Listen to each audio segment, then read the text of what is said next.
Hi kindergarten, it's Miss Luxa here with another fun science experiment. This one's almost a little bit of a game. It's called Will It Float? And as you can see, I have a tub of water right here in front of me.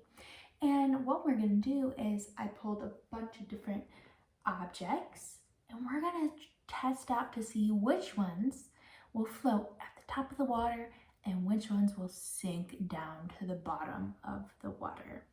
But before we test out these objects, we have to talk a little bit about something called density. That's a big word. You may or may not have heard it before. It's kind of like weight. So I'm going to give you a sneak peek of one of my objects. I have an orange. The orange weighs a certain amount. It's not super duper heavy, it's not super duper light, but it is light, and different objects weigh a different amount. So an elephant is heavier than an orange, but an ant is not heavier than an orange. With density, you also have to think about the shape of the object. So, if you didn't know, everything is made up of these little itty bitty things called particles. You can't even see them with your own eyes. And if those particles are really close together, if they're hugging each other really tightly, then that means if you put an object in water, it will sink because it has a higher density. If they're really close together, that means the object has a higher density.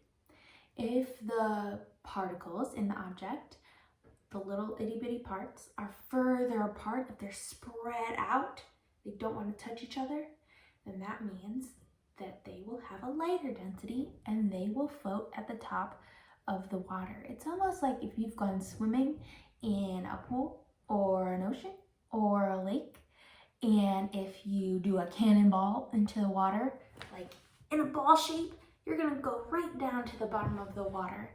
But if you spread yourself out and you stare up at the sky, you'll float on the top of the water because you spread yourself out.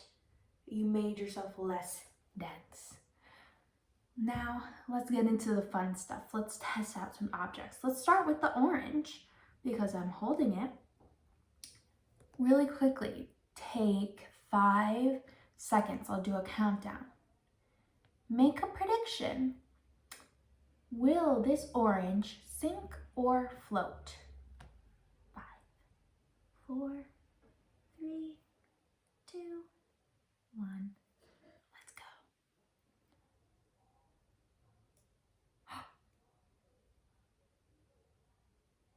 It's floating at the top. Did you guess it right? Let's write it down. That's what a good scientist always does. Records their results, records what happened. So I'm gonna write orange on the side that says float because the orange floated. The next object I have is an eraser. 5 seconds. Will the eraser sink or float? 5, 4.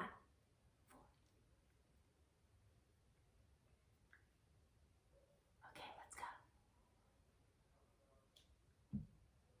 It sunk right to the bottom. So I'm going to take my chart. I'm going to write eraser on the side that says sink.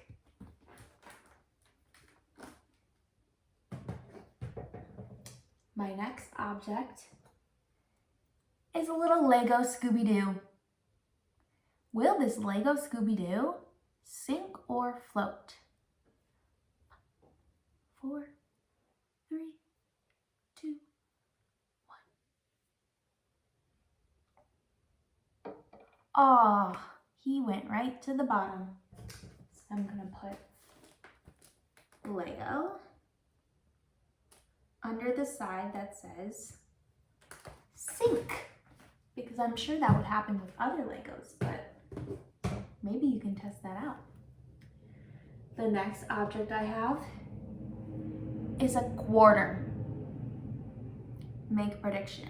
Will the quarter sink or float? Let's find out. It went straight to the bottom. So I'm gonna write quarter.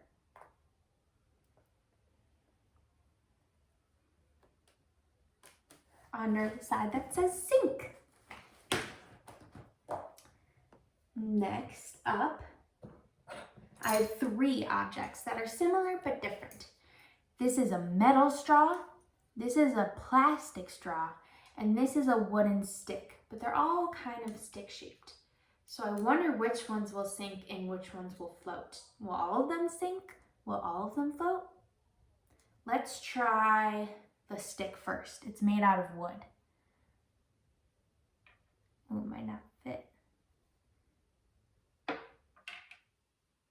Ooh, so it doesn't fit this way, but you see, it floated to the top after I dropped it in. Let's try this metal straw. Straight down. And the plastic straw. That one's floating at the top, kind of like the wooden stick. Okay, so I'm gonna write down based on what it was made of. So the wooden stick did float. Wood. And the plastic straw did float. Plastic. But the metal straw sunk. So I'm gonna put metal.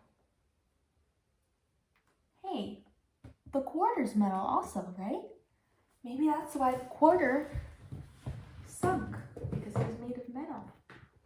Okay, let's do some more fun objects. Here's a shell that I found at the beach. It's got holes in it. Maybe that's gonna make a difference. Let's see. It sunk. So let me write it under sink. I'm gonna write shell. What's next? Here's a paper clip.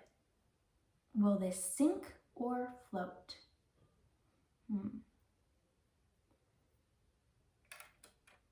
Straight to the bottom. Paper clip. A paper clip is also metal, right? So the paper clip, the quarter, and the metal straw. Here's a crayon. Crayons are made out of wax. Will it sink or float?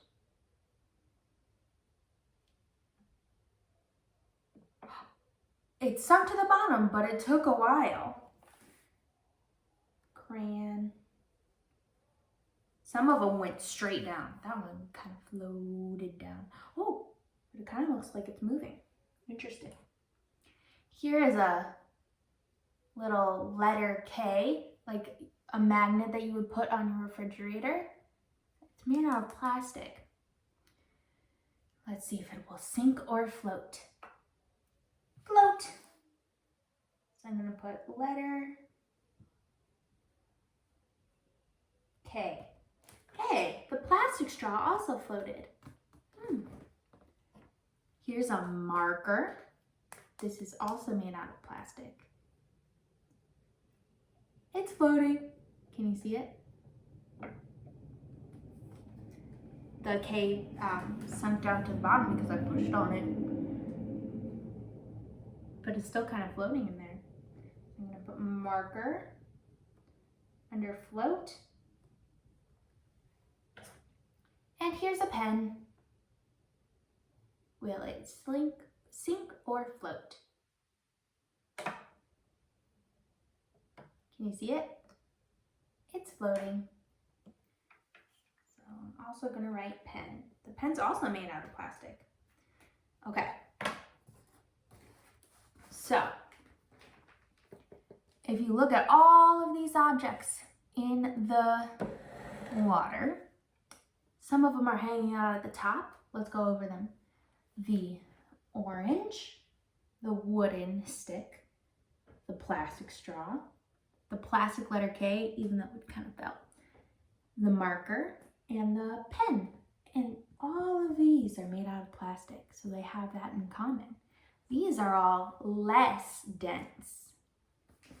The objects over here on the bottom, hanging out on the bottom, the eraser, the Lego, the quarter, the metal, the shell, the paper clip, and the crayon. And we noticed earlier that the quarter, the metal, and the paper clip are all made out of metal, the same thing. So maybe most metal objects will sink and they'll be more dense. And maybe most of the plastic things will float. If you try this at home, make sure you ask before you find objects to put in the water. But maybe you can find some different objects than the ones I have and make some new discoveries.